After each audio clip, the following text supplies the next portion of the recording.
balitang pambansa.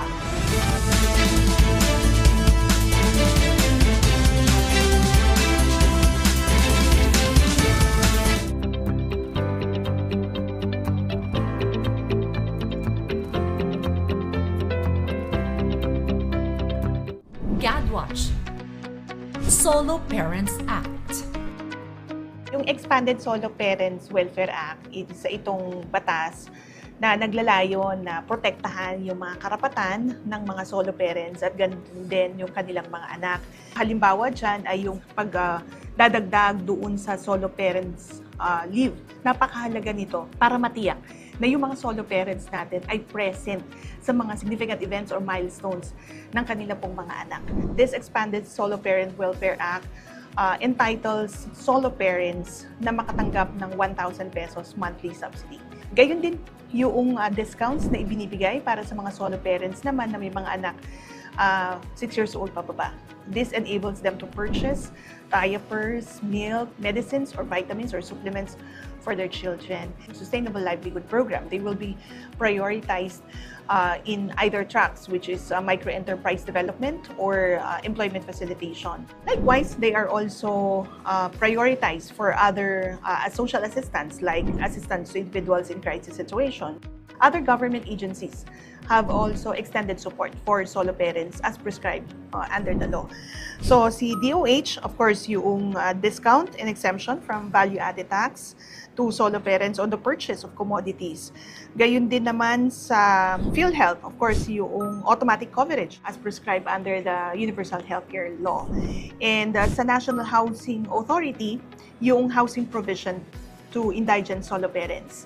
Sa CHED or in the UNIFAST, meron din namang isinasagawa na coordination for scholarship exclusively for solo parents and their children. Mahalaga ding mabanggit yung mga iba pang mga assistance. Ito yung mga non-monetary assistance like counseling, psychosocial first aid, psychological intervention, especially if a solo parent has undergone a traumatic experience. The first thing that they need to do is to go to the respective City Social Welfare Development Office for the issuance of a solo parent welfare ID. And from there, you could already claim yung mga iba't ibang mga benefits for solo parents. We build or increase their level of awareness so that they would be encouraged to register. Because again, following the principle of inclusivity, dapat walang maiiwan, lahat nababahaginan ng tulong. GADWatch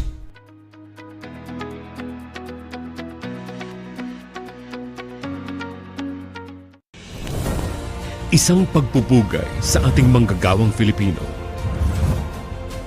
Saludo ang buong bayan sa inyong walang sawang sakripisyo.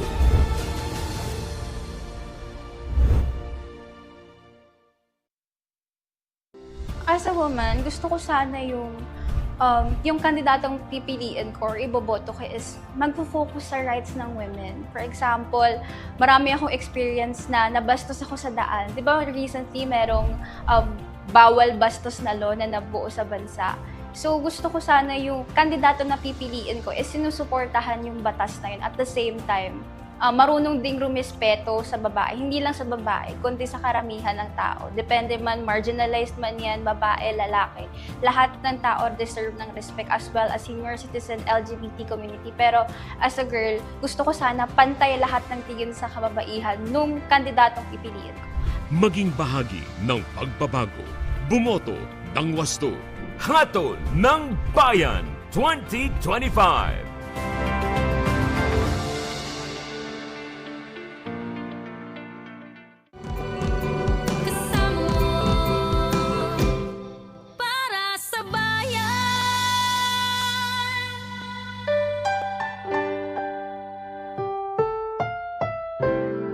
Ang susunod na programa ay rated PG. Ito ay nangangailangan ng patnubay at gabay ng magulang para sa mga batang manonood.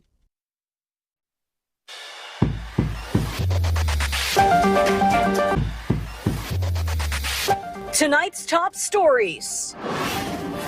The leaders of both chambers of Congress recognize the crucial role that workers play as the country observes Labor Day.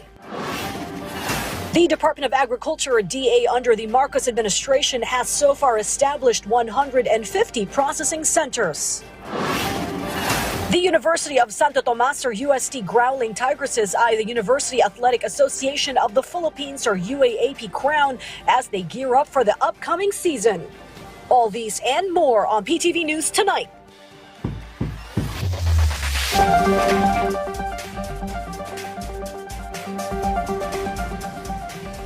Good evening. Welcome to PTV News tonight.